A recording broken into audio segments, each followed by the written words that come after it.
많은 사람들이 2012년도가 특별한 해가 될 거라고들 그렇게 예측합니다.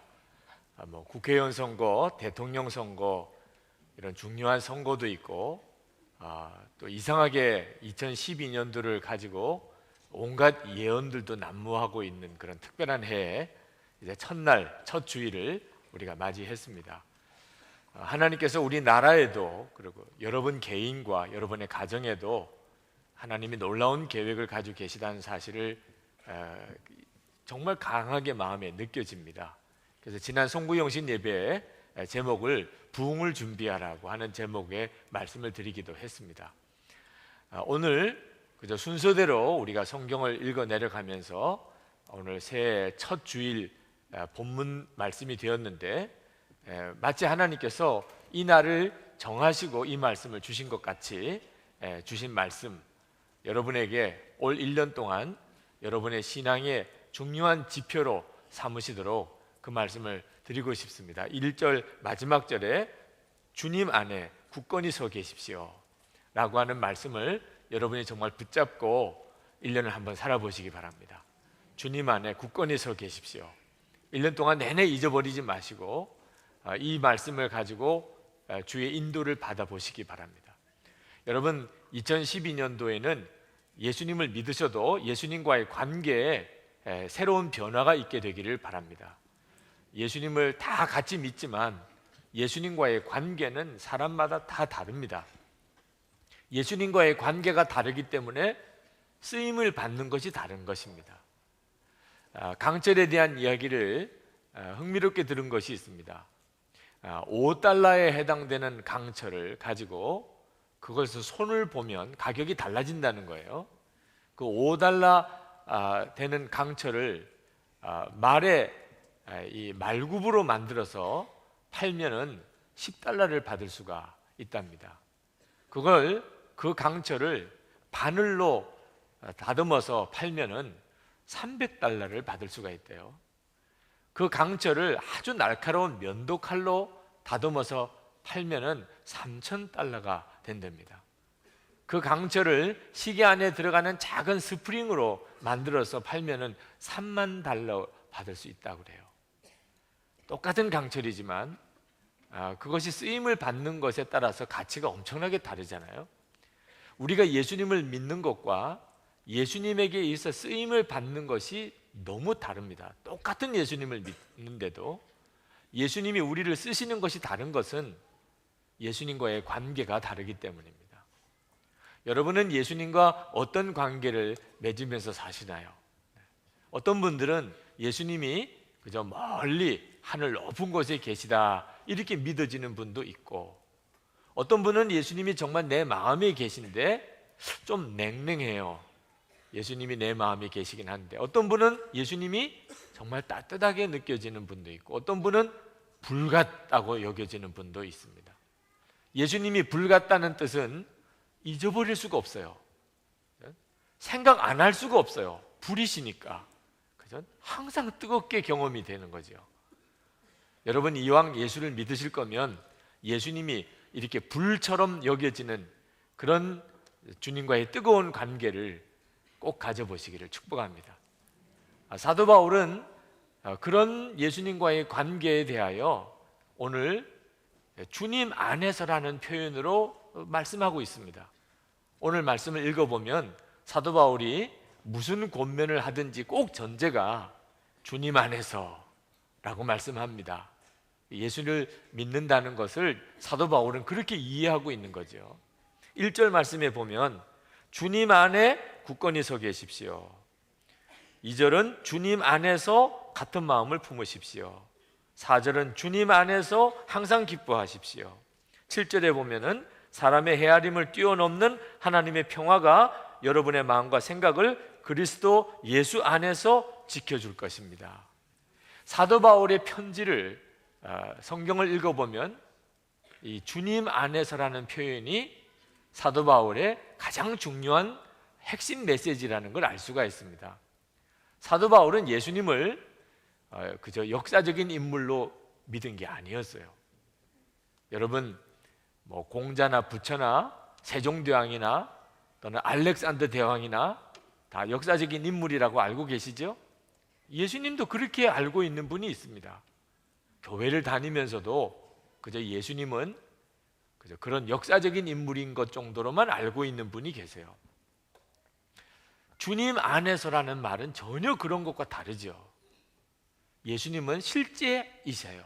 내가 그 안에 거할 수 있고 예수님도 내 안에 거하시는, 예수님과의 관계가 아주 실제이신 거고, 그리고 한 몸이라는 뜻입니다. 우리가 예수님 안에 거하고 예수님이 내 안에 거하신다는 이런 표현은 예수님과 우리가 한 몸이라는 뜻이에요. 이렇게 믿을 때 예수님을 제대로 믿은 겁니다.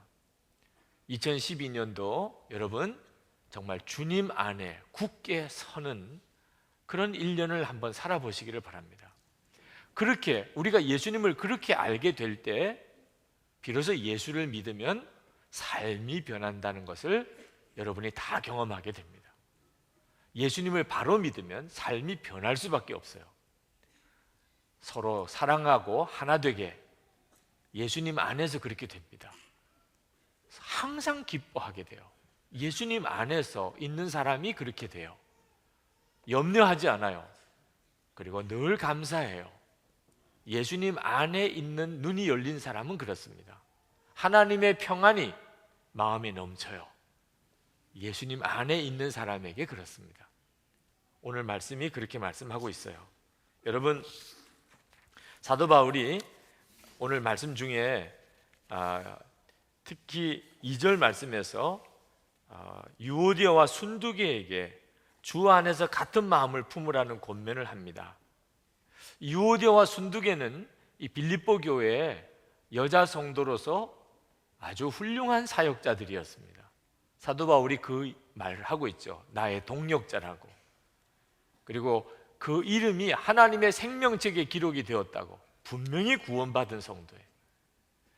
3절에 보면은 빌립보 교인들에게 이 유오디아와 순두계를 어떻든지 도우라, 그렇게 간곡하게 권하고 있어요. 대단히 중요한 사람들입니다. 그런데 문제는 이 두 사람이 싸우는 거예요. 마음이 하나가 안 되는 겁니다. 빌립보 교회의 근심거리 중에 하나였습니다. 사도 바울이 어지간하면 이렇게까지는 말을 안 했을 거예요. 유오디아와 순두계요, 주 안에서 같은 마음을 품으세요. 여러분, 이렇게까지 아주 성경 속에 이름을, 실명을 거론하면서 서로 싸우지 말라고 이렇게 써놓으면 어떻게 하자는 겁니까? 우리가 천국에 가서 누구세요? 저 유오디아입니다. 그분, 그 빌립보에 나오는 그분이시군요. 그 싸워서 성경에까지 기록된 그 유오디아 순두계로서는 치명적인 일입니다. 치명적인 일. 어지간하면 이건 그럴 수가 없는 일이잖아요. 성령께서 이거 어떤 일인지 아시는 성령께서 어떻게 사도 바울에게 이것을 성경에 기록하게 하셨을까요? 그러니까 우리가 믿음 좋은 성도도 서로 시기하고 다투고 갈등하고 싸울 수 있다는 것을 말씀하고 있는 거죠.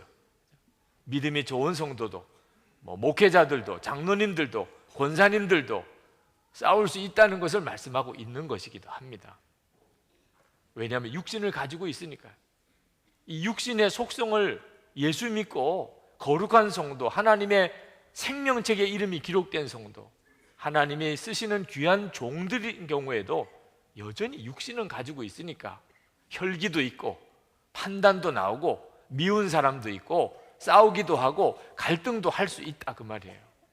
그러나 여러분, 오해하지 말 것은, 그러니까 그래도 된다, 서로 이해하자, 받아들이자, 싸울 수도 있잖아, 갈등할 수도 있는 거지, 이래서는 안 된다는 뜻이에요. 사도 바울이 정말 그렇게 이해했다면 이렇게 성경에 쓰지도 않았죠. 이건 치명적인 거 아닙니까?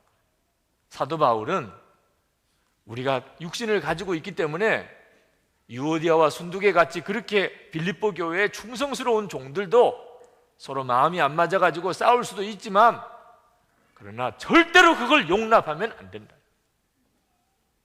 사람이니까 어쩔 수 없지. 절대로 그렇게 이해하면 안 된다 그 말이에요. 우리가 육신을 가지고 있으니까 판단도, 정죄도, 분열도, 갈등도 할 수 있지만 우리는 주님 안에 있는 자예요.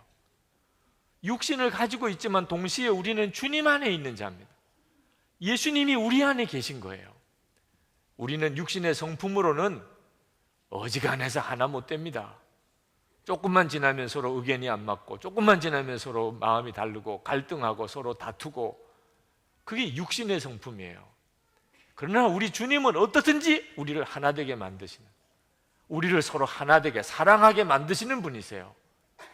여러분, 주님 안에서 굳게 서십시오라는 말은 육신에 서서 있지 말고 주님 안에 서라는 거죠.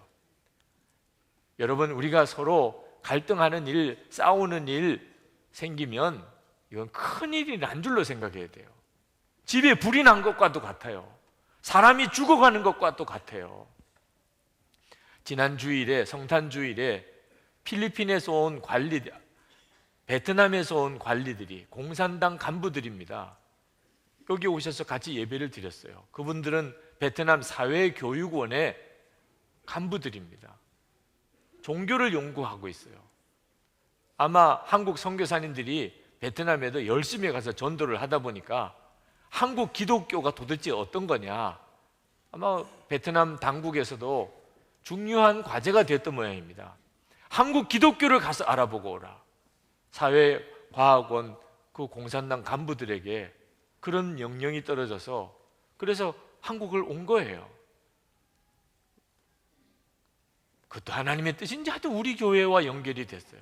그래서 저희 교회에 오셔서 같이 성탄절 예배 드리고, 지난 목요일에 기독교 심포지움을 했습니다. 우리 한국에서 두 분의 강사가 또 그분들 중에 두 분이 나와서 나름대로 연구를 발표했습니다. 그분들이 연구한 것을 가만히 보니까 기독교를 꿰뚫고 있어요. 공산당, 베트남 공산당 기독교를 다 꿰뚫고 있어요. 기독교의 역사, 기독교의 핵심 교리, 기독교의 뭐 어떤 전파 방법 다 알고 있더라. 근데 정말 부끄러운 것은 왜 그렇게 교파가 많으냐 하는 거예요. 기독교를 인정해주고 그 종교를 인정해 주려고 그러는데 이게 한둘이 아니네, 한둘이. 기독교가 너도 나도 다 기독교인데 어째서 그렇게 같은 예수님을 믿는데 파가 많으냐 말이에요. 등록이 된 것만도 벌써 12개가 있더라고요. 12개. 근데 앞으로 더 많아요. 빙산의 일각이죠. 그들이 아마 한국의 기독교 교파수를 알고 나면 심각하게 충격을 받고 갔을지도 몰라요. 이게 무슨 꼴입니까? 기독교 교파는 나름대로 다 이유가 있어요. 괜히 생긴 건 아닙니다. 그렇지만 어떻게 생겼든지 간에 예수를 안 믿는 공산당 간부들의 눈에 보기에 이건 이해가 안 되는 거예요.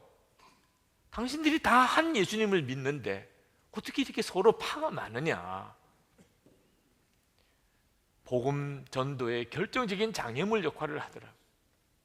여러분, 우리가 가정에서 부부싸움을 하고 예수 잘 믿는다는 엄마 아빠가, 교회에서도 예수 잘 믿는 성도들이 서로 갈등하고 싸우는 일이 생길 때 다 이유가 있지요. 이유 없이 싸우는 사람이 누가 있어요.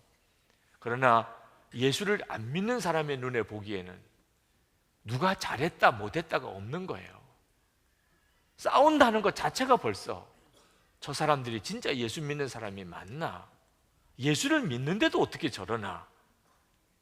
전도의 결정적인 장애가 되는 거예요. 그러니 뭐 싸울 수도 있지, 갈등할 수도 있지, 그건 진짜 하나님의 마음을 모르는 겁니다. 사도 바울은 속이 터지는 거예요. 유오디아 순두계 누가 잘했다 못했다 사도 바울은 말 안 했잖아요. 사도 바울 나름대로 무슨 생각은 있었을 거예요. 유오디아 쪽이 조금 더 옳다, 순두계가 조금 더 옳다, 뭐 판단이 있었겠지요. 그러나 사도 바울은 1절 그 말 안 합니다. 예수님 안에서 한 마음, 같은 마음을 가지세요, 이렇게 권합니다. 옳고 그른 게 중요한 게 아니라는 거죠. 예수님 안에 있으면 하나 되는 역사가 일어납니다. 이건 놀라운 일이에요. 우리 주님 안에 실제로 예수님과 살아있는 교제가 있는 성도들은 예수님 안에서 하나 되는 역사가 일어나요. 이것이 예수님의 역사의 가장 중요한 표징이에요. 4절에 보면은 항상 기뻐하라고 합니다. 항상 기뻐하라. 여러분, 지금은 즐거움의 경쟁 시대예요. 얼마나 TV 채널이 많습니까? 어느 TV에서 어느 프로그램에서 우리에게 즐거움을 주느냐, 시청률 경쟁이 치열하죠. 교회가 지금 세상과 함께 즐거움을 주는 경쟁을 하고 있어요. 오늘도 아마 여행을 간 사람 많을 겁니다. 그들이 여행 왜 갑니까? 여행이 즐거움을 주니까. 여행 가는 것보다 교회 오는 게 더 즐거우면 그거 진짜 복음이죠. 그런데 교회의 실상은 어떻습니까? 교회가 그렇게 즐겁습니까? 교회에 오면 그렇게 기쁨이 넘치나요? 저 설악산에 간 거, 동해안에 간 것보다 어디서 오늘 해맞이 어디를 여행을 간 것보다 교회에 오는 게 더 즐거운가요? 아이들에게 물어보면 되죠. 아이들에게 너 교회 나오는 게 즐거우니? 이건 우리가 냉정하게 살펴야 돼요. 예수 그리스도 안에서 항상 기뻐하라. 이건 세상에 주는 기쁨과 비교가 안 되는 것이에요. 그런데 대부분 교회가 그걸 놓쳤어요. 사랑과 기쁨을 놓쳤어요. 교회가 사랑과 기쁨을 놓치니까 공산주의가 일어난 거잖아요. 힘들고 어려운 사람, 괴롭고 답답한 사람, 소외된 사람, 사실은 하나님께서 다 그들을 돌보고 사랑하고 그들을 세워주게 하셨잖아요. 근데 교회가 다 잊어버리니까 공산주의자들이 자기들이 하겠다는 거, 자기들이. 우리들이 모든 사람을 다 평등하게, 모든 사람을 다 먹이고 살리고 행복하게 살게 해줄 수 있다. 그래서 지난 100년 동안 얼마나 고생을 했나요? 다 성경에 나와 있는 약속들을 공산주의자들에게 다 뺏겨버렸잖아요. 예수님 안에 거하지 않으니까 기쁨을 잃어버린 거예요. 우리 주님은 우리에게 분명하게 주님 안에서 항상 기뻐하게 해주신다고 약속하셨어요. 척 스미스 목사님, 미국의 유명한 목사님입니다. 그분이 갈보리 채플 교회를 섬길 때 처음에는 히피들에게 전도하는 일을 하나님이 주신 사명으로 받았습니다. 미국이 대단히 어려웠던 때가 있었습니다. 청년들이 완전히 방황하는, 모든 권위를 다 부정하고 모든 규범을 다 부정하고 맨발로 다니고 청바지 입고 통기타 들고 아무 데서나 거기서 자고, 그리고 머리 깎지 않고 수염 덥수룩 하게 기르고 거의 폐인처럼 그렇게 돌아다니면서 지내는 그런 유행이 휩쓸었었죠. 척 스미스 목사님이 그들을 찾아가서 전도를 합니다. 복음을 전했어요. 놀라운 일이 벌어집니다. 그들이 복음을 받아들이기 시작한 거예요. 예수 그리스도 안에서 답을 얻은 거예요. 그들이 교회로 나오기 시작을 합니다. 그런데 문제는 교회가 준비가 안 돼 있어요. 안내위원회에서 막혔어요. 안내위원회에서 청바지 입고 맨발로 통기타 들고 수염 기르고 머리 기르고 이렇게 들어오니까 대형 실색을 한 겁니다. 교회에 올 거면, 예배 드릴 거면 옷 똑바로 입고 와, 신발 신고 와, 머리 깎고 와. 척 스미스 목사님이 왜 그러냐고. 이 아이들이 들어오면 카펫 다 버립니다. 흑발 가지고 그냥 예배당 안에 들어오면 이거 예배당 관리 문제가 심각합니다. 그러면 카펫 다 걷어버립시다. 카펫 때문에 이 청년들이 예수 믿어보겠다고, 복음 들어보겠다고 오는 아이들 못 오게 막는다면 이거 다 걷어버립시다.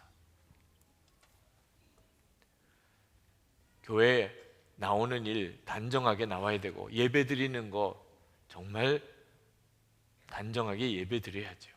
교회는 질서가 있어야 합니다. 그건 너무너무 중요한 이야기예요. 그러나 그 밑바탕에는 기쁨이 있어야 합니다. 기쁨이 있어야 돼요. 기쁨의 영이 있어야 합니다. 그래야 이분이 진짜 예수를 믿는구나, 이 교회가 진짜 예수님의 교회구나 하는 걸 알 수가 있어요. 기쁨을 놓쳤다면 잘해보자고 하는 것이 그게 꼭 잘하는 게 아닐 수 있어요. 백부장 선교사님 이번 다시복음 앞에 그 중동 그 나라의 청년 하나를 청소하는 일을 맡겨서 고용을 했는데 어느 날 출근을 안 하길래, 며칠을 안 하길래 그 사는 집을 찾아가 봤더니 유치장에 수감이 돼 있다는 거예요. 가보니까 무슨 관공서에 일을 보러 갔다가 거기서 뭐가 마음에 안 드는 일이 있어서 따졌는데 따진다고 그만 감옥에 들어간 거예요. 그런 흉악한 나라더라. 거기서 유치장 생활을 하고 나온 이 친구가 선교사님에게 말을 하기를, 당신들은 우리와 너무 다른 것 같다고. 자기가 그 나라에서 그런 어려운 일을 겪어보니까 자기들하고 그 나라의 관리들하고 지금 이 선교사님들하고 너무 다른 거예요. 자기는 어릴 때부터 기독교인들은 아주 나쁜 사람들이 귀에 못이 박도록 들었는데, 당신들은 예수를 믿는 사람들인데 당신들은 진실한 이슬람교도 같습니다. 이게 최고의 찬사예요. 그 나라에서는 진실한 이슬람교도 훌륭한 사람이란 뜻입니다. 모든 예수 믿는 사람은 다 우리와 같습니다. 깜짝 놀라더래요. 정말 그렇습니까? 그러면서 그 청년의 마음이 열리는 것을 보았대요. 이 선교사님이 그러면서 하시는 이야기가, 자기는 그 나라에 아주 좋은 병원을 지어서 선교하려고 했는데 십자가의 복음으로 살기만 해도 그게 선교구나, 십자가의 복음으로 그냥 살아내기만 해도 그 지역에 있는 사람들에게는 예수 그리스도의 복음이 증거되는 선교들하는 거죠. 예수 믿는 것은 놀라운 일이에요. 예수님 안에 사는 것, 놀라운 기쁨의 삶이에요. 어느 권사님 어머님이 85 되신 할머님이신데 예수를 믿으셨는데 늘 죄책감에 사로잡혀서 해결함이 없다는 거예요. 하나님 앞에 늘 나올 때마다 회개하는데 마음에 여전히 내가 용서받았을까 기쁨이 없다는 거예요. 그래서 제가 상담 신방을 갔습니다.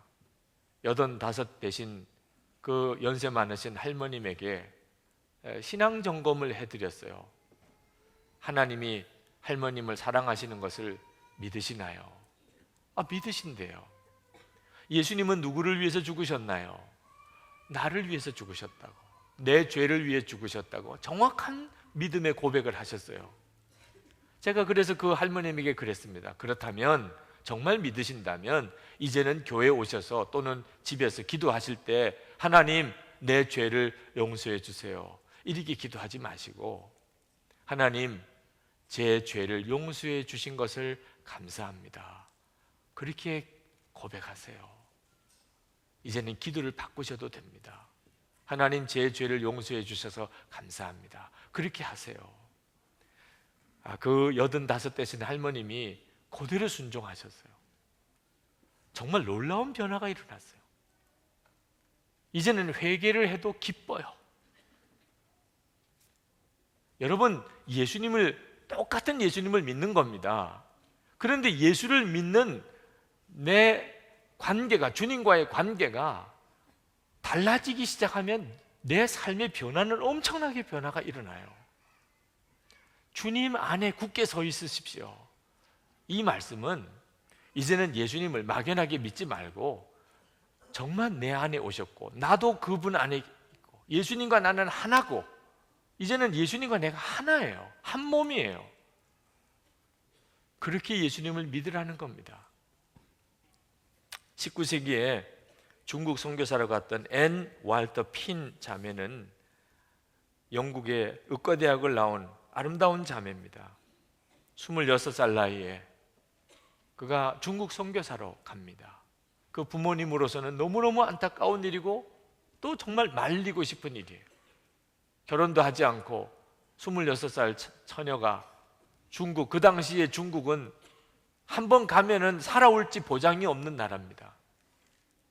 그러나 이 앤 자매의 마음의 결단을 어떻게 막을 수가 없었어요. 결국은 중국으로 갔습니다. 소식이 없어요. 잘 지내는지, 몸은 안 아픈지. 어느 날 어느 분이 중국을 가신다고 하길래 그 앤의 어머님이 그분에게 210달러 금전을 손에 쥐어드리고, 그리고는 한 가지만 부탁한다 그랬어요. 중국에 가시면 우리 딸 좀 찾아봐 줘요. 우리 딸이 어떻게 지내는지. 잘 지내면 그러면 전보에 한 글자만 넣어서 전보를 보내달라. 긴 전보 바라지도 않으니까 안전하다, 엄마 나 안전해요, 그것만 좀 나에게 알려달라고 그렇게 부탁을 했습니다. 얼마 후에 정말 딸에게서부터 전보가 왔어요. 너 얼마나 반가웠겠어요. 안전하다는 글자 하나를 확인하고 싶었어요. 전보를 펼쳐보았습니다. 안전하다는 말이 없어요. 즐거워요. 엄마 즐거워요. 참 놀라운 일이죠. 그 19세기에 영국의 26살 된 자매가 중국에 가서 뭐 즐거운 일이 있었겠어요. 예수님 안에 있으니까 그는 즐거웠다 그랬어요. 여러분, 예수님 안에 2011년도는 정말 예수님 안에 여러분이 서시기 바랍니다. 6절에 보면은 염려거리가 많아도 염려하지 말고 감사함으로 기도만 하라고. 여러분, 2011년도를 앞두고 있는 우리들의 심정이잖아요. 이것도 걱정스럽고 저것도 불안하고. 그러나 정말 우리가 새겨들어야 될 말씀입니다. 염려하지 말고 감사함으로 기도하라. 예수님 안에 서 있는 사람에게는 이게 가능해요. 예수님을 그냥 막연하게 아는 사람에게는 불가능해요. 예수님 안에 서 있는, 예수님과 우리는 하나가 되는 이 믿음을 가지셔야 합니다. 8절에 보면 마지막 부탁이 나옵니다. 8절에 마지막으로 형제 자매 여러분. 사도 바울이 빌립보 교인들에게 하고 싶은 말씀 많았지만 이제는 마무리해야 될 때가 됐어요. 편지도. 그리고 이 편지 자체가 마지막 편지일지 몰라요. 요즘처럼 무슨 인터넷으로 메일을 주고받을 수 있는 시절도 아니고 전화를 하고 주고받는 시절도 아니고 빌립보에 편지 하나 보낸 것밖에 없습니다. 그 마지막 당부, 유언과 같은 거죠. 무슨 당부를 했나 하면 무엇이든지 참된 것과 무엇이든지 경건한 것과 무엇이든지 옳은 것과 무엇이든지 순결한 것과 무엇이든지 사랑스러운 것과 무엇이든지 명예로운 것과 또 덕이 되고 칭찬할 만한 것이면 이 모든 것을 생각하십시오. 사도 바울은 빌립보 교인들에게 마지막으로 당부하기를 항상 참된 거, 경건한 거, 옳은 거, 순결한 거, 사랑스러운 거, 명예로운 거, 덕이 되고 칭찬할 만한 것들만 생각하고 사십시오. 무엇이든지라고 표현했는데 그것은 상황에 따라 달라져도 안 되고 사람에 따라 달라져도 안 되고 항상 그것만. 네. 그런데 여러분, 이거 사도 바울의 권면처럼 그렇게 살아보려고 해도 이거 외우기도 힘들어요. 외우기도. 그죠? 참된 거, 경건한 거, 옳은 거, 순결한 거, 사랑스러운 거, 명예로운 거, 덕이 되고 칭찬할 만한 거. 이거 지금 나이가 몇인데 이거 외우는 것만도 지금 힘들어요. 걱정하지 마세요. 그렇게 외울 필요도 없어요. 네. 그냥 하나만 하시면 돼요. 그것은 예수님입니다. 예수님. 예수님 안에 이 모든 게 다 들어있어요. 여러분이 그저 언제나 예수님만 마음에 모시고 살면 그 예수님으로 인하여 참되고 경건하고 옳고 순결하고 사랑스럽고 명예롭고 덕이 되고 칭찬할 만한 삶을 사는 거예요. 여러분이 가지고 있는 생각으로 여러분의 삶이 결정되는 건데 예수님이 여러분의 마음의 주님이시면 여러분의 인생은 하나님이 축복하시고 역사하시는 바로 그 삶을 사는 것이고, 만약에 여러분이 다른 생각을 마음에 품고 살면 아무리 교회를 다녀도 하나님은 여러분을 통해 역사할 수가 없어요. 어거스틴이 어느 날 꿈을 꾸었습니다. 죽고 난 다음에 천국 문 앞에 가 있는 겁니다. 천국에 있는 수문장이 어거스틴에게 물어요. 당신이 누구요? 저는 진실한 크리스찬입니다. 천국에 들어갈 자격이 있다는 거죠. 그런데 그 수문장이 어거스틴을 향하여 당신은 크리스찬이 아니군요. 깜짝 놀라는 이야기를 합니다. 당신이 크리스찬이라면 당신은 당신의 마음과 생각에 예수님 그분으로 가득 차 있게 될 터인데, 내가 보니까 당신은 철학자 키케로의 사상과 글들로만 머리가 꽉 차 있군요. 우리는 그 사람이 어떤 사람인지 그 마음과 생각에 무엇이 있는지를 보고 우리는 판단합니다. 당신은 크리스찬이 아닙니다. 그 말을 듣고 놀랬었겠어요. 그 얼마나 식은땀이 흘렀을까요? 자기는 크리스찬이라고 생각했어요. 그런데 누가 크리스찬이죠? 마음에 예수님으로 꽉 차 있는 사람, 생각과 마음이 예수님으로만 꽉 차 있는 그 사람이 크리스찬이에요. 근데 어거스틴은 그때 당시에 철학에 심취해 있던 사람입니다. 철학자 키케로의 사상과 그 글들로만 머릿속에 꽉 차 있었던. 그래서 그가 그렇게 고백합니다. 나는 크리스찬이고 싶다. 그런 거로 나는 크리스찬답게 예수님과 그 말씀으로만 마음에 품고 살리라.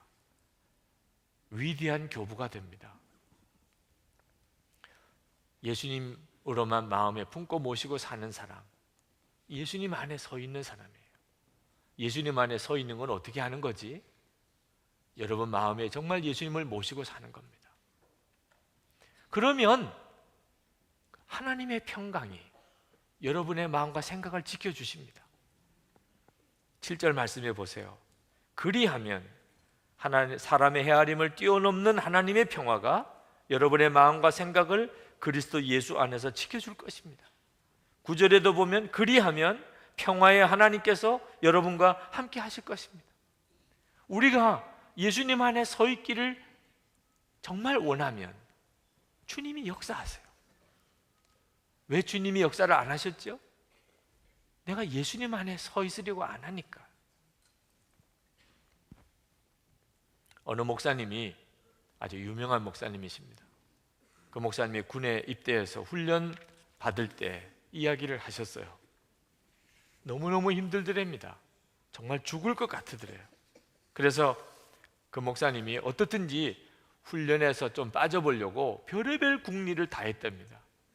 돈을 좀 써가지고라도 의무대에 입원을 할 수 있으면 훈련 안 받을 수 있잖아요.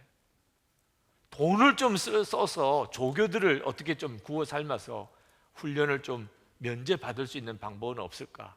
하여튼 말도 안 되는 온갖 궁리와 계획을 세웠는데 그 동안에는 하루하루가 지옥과 같더래요.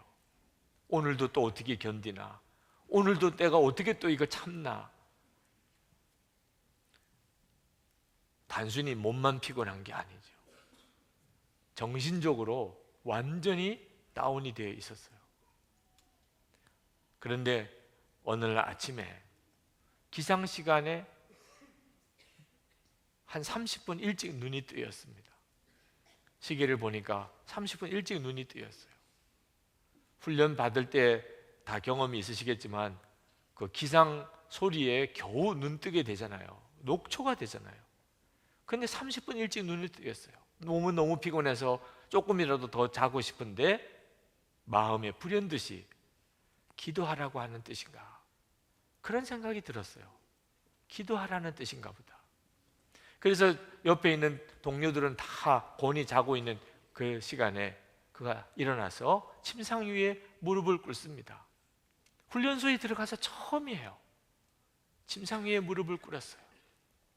무릎을 꿇었는데 갑자기 너무나 세미한 가운데 분명한 하나님의 말씀이 임했다는 거예요.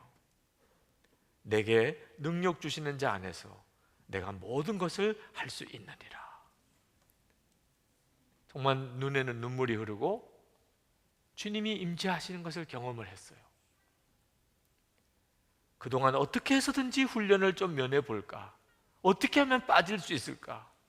이런 궁리만 하던 생각 다 사라지고 자기 연민, 부정적인 생각, 나약한 마음 씻은 듯이 없어지고, 이상하게 마음에 새로운 힘이 솟구치는 것 같은데 한번 해보자.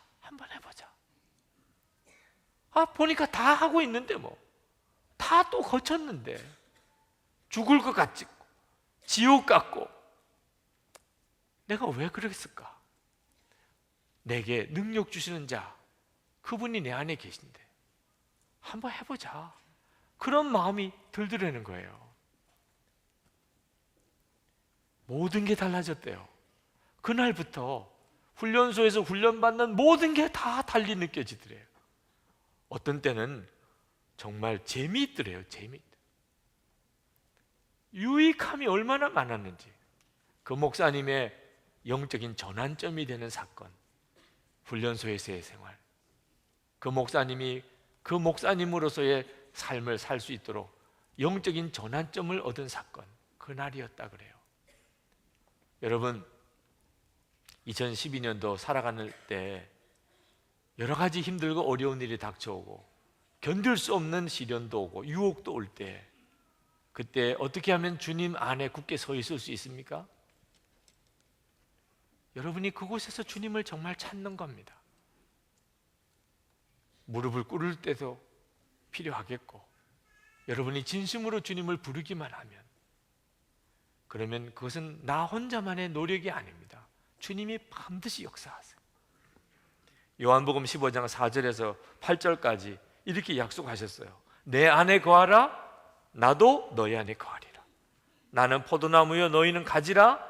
그가 내 안에 내가 그 안에 거하면 사람이 열매를 많이 맺나니 너희가 열매를 많이 맺으면 내 아버지께서 영광을 받으실 것이요 너희는 내 제자가 되리라.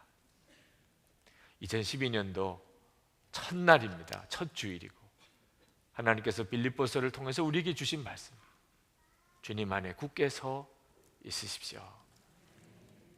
그렇게 1년을 사는 겁니다.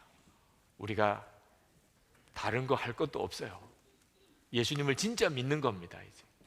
이제 예수님께 내 삶을 정말 맡기는 거예요. 나는 예수님 안에 굳게 서 있을 겁니다. 2012년도에 무슨 일이 어떻게 일어날지 모르지만 하나님의 놀라운 계획 가운데 여러분 개인이나 여러분 가정이나 이 교회를 하나님이 써주실 것입니다. 우리 기도합시다. 성찬식은 예수님과 하나 되는 시간입니다. 1월 1일 새해 첫 주일에 성찬을 받는다는 이야기는 예수님과 하나가 되어서 한 해를 시작하는 겁니다. 오늘 이 성찬 받는 바로 이 믿음으로 한 해를 사는 겁니다. 주님, 제가 주님과 하나 되기 원합니다. 제가 이제는 정말 예수님 안에 굳게 서 있기를 원합니다. 이 시간 저를 받아주시고 또 제 안에 오시옵소서. 여러분 간절히 기도하시고 성찬을 받겠습니다. 주님, 새해 첫 예배를 기쁨과 감사함으로 드리게 하심에 감사를 드립니다. 오직 우리의